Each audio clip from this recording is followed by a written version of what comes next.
Welcome to fair media. आज आपसे share करेंगे इलेक्शन कमीशन ऑफ इंडिया और राहुल गांधी के बीच का जो तनाव चल रहा है गुज़िश्ता एक हफ्ते के दौरान, और ये चरमांक तक भी पहुंच गया है। वो इसलिए कि राहुल गांधी का कहना ये है कि उनको वोटर्स डिजिटल डेटा चाहिए और सीसीटीवी फुटेज चाहिए, तो इसके बारे में election commission of India affidavit देने को कह रहा है। तो फिर यहाँ पर इस दोनों के तनाव के बीच लखनऊ से अखिलेश यादव भी ये कह रहे हैं कि उन्होंने लास्ट टाइम के इलेक्शंस में अफिडेविट के साथ हर चीज के लिए देने के लिए भी जितने भी डॉक्यूमेंट्स जरूरत होते हैं वहां पर वो पूरे देने के बावजूद भी इलेक्शन कमीशन ऑफ इंडिया उसमें फेल रहा और नाकाम रहा, और वहां के उनके पुलिस वाले वहां पर जो वोट डाल रहे थे और वो वोट ऐसे डाल रहे थे कि वोटर्स के तरीके से जो अपने आप को वोटर से समझकर पुलिस वाले खुद डाल रहे थे और डला रहे थे, और ऐसी बात तो अखिलेश यादव ने कह रहे हैं। तो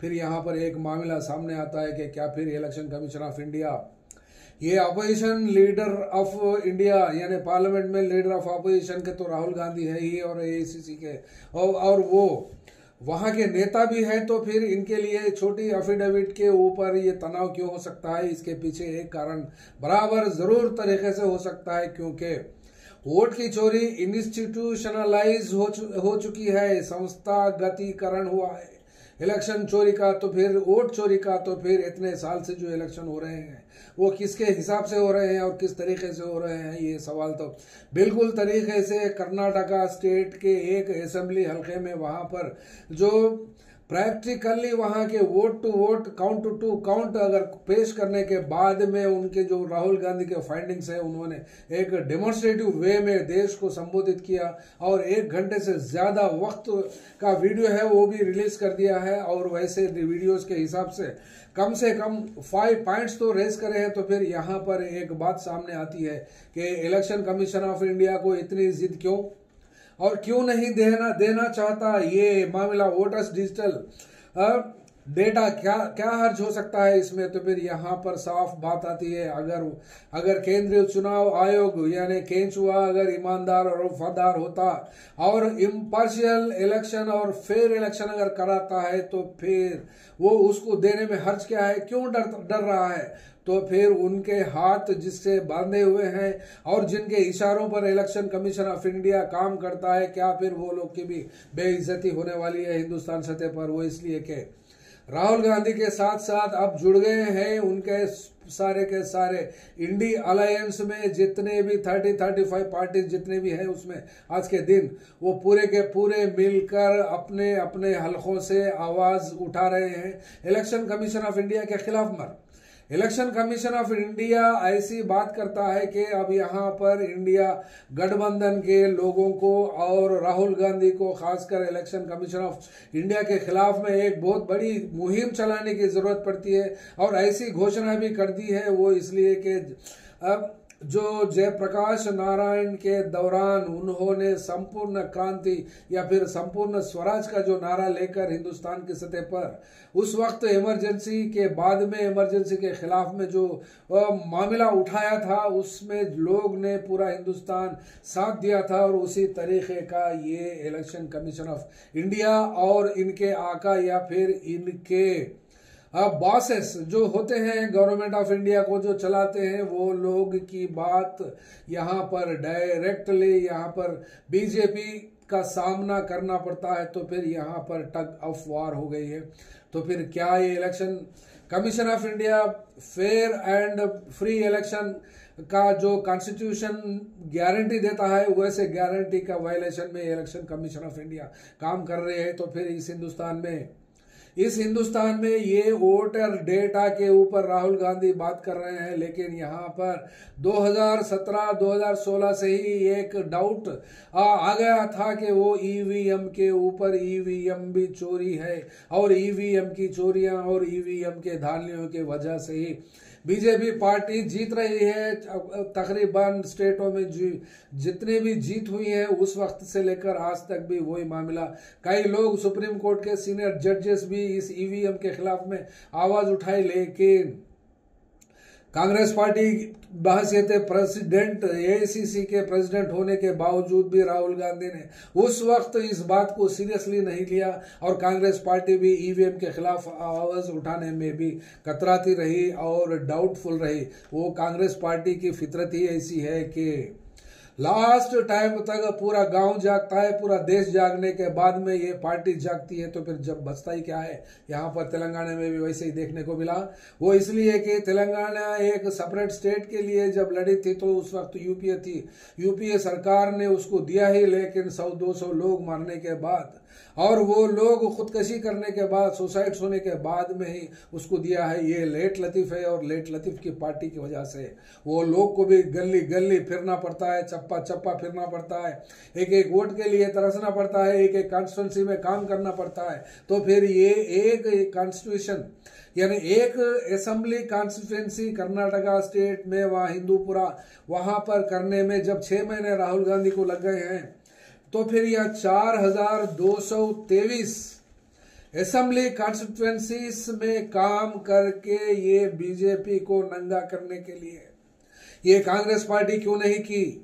आज भी अगर चाहे तो कर सकती है, लेकिन इस मामले को जो देर आए दुरुस्त आए ऐसा मामला आता है क्योंकि अपने दिमाग में जो बात पैदा होती है जब ही ये सुनने के लिए क्या राजी होते हैं। राहुल गांधी की फितरत कैसी है? फिर ये इनके लोग इनकी कोटरी में कौन होते हैं और इनको गाइड कौन करते हैं और ये किसकी बात मानते हैं और किसकी बात के ऊपर चलते हैं, ये अब तक तो पता नहीं चला। लेकिन इंटरनली जो एआईसीसी सतह पर इनकी बात सुनते हैं या फिर इनके साथ चलते हैं या फिर सोनिया गांधी के साथ भी चलते हैं तो फिर पूरे के पूरे नाव डुबी लगाई है। और जितने लोग उसमें से बचकर निकल कर चले गए हैं वैसे लोग तो मुसलसल सोनिया गांधी राहुल गांधी के पिता राजीव गांधी के मौत होने के बाद में हिंदुस्तान की सियासत में आई हैं यूपीए चेयरपर्सन बनकर। और वो यूपीए की चेयरपर्सन बनने के बाद भी डायरेक्ट पॉलिटिक्स को इन्फ्लुएंस करते ही मनमोहन सिंह की सरकार 2 वक्त में भी 2 टर्म यानी 10 साल भी चलाने के बाद भी उसके बाद में क्या हादसा हुआ, क्या हल हुआ, क्या मामला हुआ, बीजेपी रेजिंग में आई और 10 साल से वही मामला चलता है। तो फिर ईवीएम को इंट्रोड्यूस होने के बाद में ईवीएम मिसयूज हो रहा है, ऐसी बात देश भर के कोनों से गूंजी है। और सीनियर पॉलिटिशियंस और advocates, supreme court, high courts के भी लोग कई बार धरना दिए हैं और उसके ऊपर भी चैलेंजेस करते हैं, लेकिन अभी राहुल गांधी ईवीएम तक नहीं पहुंचे। उनका मामला तो यहाँ है फिल वक्त कर्नाटका की एक असेंबली में उन्होंने पाया। सो उनके फाइंडिंग्स क्या है आइए देखते हैं। उनके फाइंडिंग्स ये में नंबर 1 एक है फेक वोटर्स है उसमें, यानी फेक वोटर्स, झूठे चोर या नकली वोटर्स का पॉइंट एक आता है। उसके बाद में रॉन्ग एड्रेसेस एक आता है, रॉन्ग एड्रेस जिनके पास जो नाम होता है उनका एड्रेस रॉन्ग होता है वैसा होता है। और एक एड्रेस पर बल्क लोगों का वोटर्स का रजिस्ट्रेशन होता है क्योंकि एक ही एड्रेस के ऊपर 100 लोग 80 लोग वहां पर अपना नाम दर्ज करते हैं। तो फिर यहाँ पर वो भी देखने को मिला है। उसके बाद में फेक फोटोज, यानी एक आदमी का नाम होता है तो उसकी जगह दूसरी फोटो होती है। तो फिर ये भी फाइंडिंग्स वहां देखने को मिले हैं। और ये फॉर्म 6 जो फर्स्ट टाइम वोट डालते हैं वो लोग के लिए होता है। तो फिर ये इसमें भी धांधलियां देखने को मिली है। वो इसलिए कि 70 साल 80 साल के बूढ़ियों को भी फॉर्म 6 दिया गया और फॉर्म 6 के ऊपर वहां पर वोटिंग हुई और उसमें वहां पर एमपी सीट में तो कर्नाटका की जहां ये हिंदूपुरा है वहां जो ये सर्वे करे हैं या फिर उनका होमवर्क करे हैं अपनी टीम के साथ, अपनी पार्टी के साथ, तो फिर वहां पर 1 लाख से ज्यादा वोट से बीजेपी पार्टी जीत गई है। लेकिन दूसरे पूरे हलकों में असेंबली कॉन्स्टिट्यूएंसीज में पूरे के पूरे कांग्रेस पार्टी जीती है वहां पर। तो फिर इसमें देखने को मिलता क्या है, पूरे टोटली हिंदुस्तान में 100 से ज्यादा सीटों के, यहां तक के ये कह सकते हैं कि वाराणसी में भी नरेंद्र मोदी अपना इज्जत बचाकर 1.5 लाख वोट से जीते हैं, ये बात दुनिया को मालूम है। लेकिन वहां पर कितने ये नकली वोट से जीते हैं और कितने वोटिंग में वाराणसी में धांधलियां हुए हैं और कितने आईडीज को या फिर कितने वोट को काट कर जोड़कर कितने लोग अपनों को मिलाकर वहां पर वोट की गिनती में भी जिस वक्त काउंटिंग थी उस वक्त में भी धांधलियां हुई हैं, और उस वक्त के जो छोटे छोटे मीडिया प्लेटफॉर्म्स थे और वैसे लोग भी आवाज उठाई, लेकिन ये उतनी छोटे आवाज इतने बड़े लोग जो सत्ता को हिंदुस्तान में संभालते हैं, वैसे लोगों को ये बात कब समझ में आई, कब सुनने में आई। लेकिन राहुल गांधी को तो खाली ये वोटर आईडी वेरिफिकेशन में तो उनको काफी जानकारी मिली है, वो भी एक ही असेंबली कॉन्स्टिट्यूंसी में। तो फिर पूरे हिंदुस्तान में 545 एमपी कॉन्स्टिट्यूंसीज है, जिसमें टोटली हिंदुस्तान सतह पर स्टेट असेंबलीज में जितने एमएलए कॉन्स्टिट्यूंसीज है उसका टोटली 4123 है। तो फिर 4123 की गिनती करने के लिए क्या चाहिए राहुल गांधी को, एआईसीसी को, वैसे भी तो मल्लिकार्जुन खड़गे हो या फिर एआईसीसी के जितने भी लोग हैं कांग्रेस पार्टी से ताल्लुक रखते हैं, क्या वो राहुल गांधी की बात नहीं सुनेंगे? बिल्कुल सुन सकते हैं। तो फिर कांग्रेस पार्टी के वर्कर्स हिंदुस्तान सतह पर कितने करोड़ हो सकते हैं, ये तो पार्टी के मिशनरी जाने। लेकिन हर हलके में जो राहुल गांधी की आवाज हो या फिर कांग्रेस पार्टी के मेंबरशिप फॉर्म्स हो ना पहुंचे, लेकिन वहां भी कन्वेंशनल वोटर्स का रजिस्ट्रेशन है और कई लोग भी इसके ऊपर अभी भी कायम है। वो इसलिए कि वोट बैंक जिसको कहते हैं, कई सालों से वो लोग के 80-80 साल होते हैं, लेकिन वो लोग लॉयल होते हैं वो कांग्रेस पार्टी के। वैसे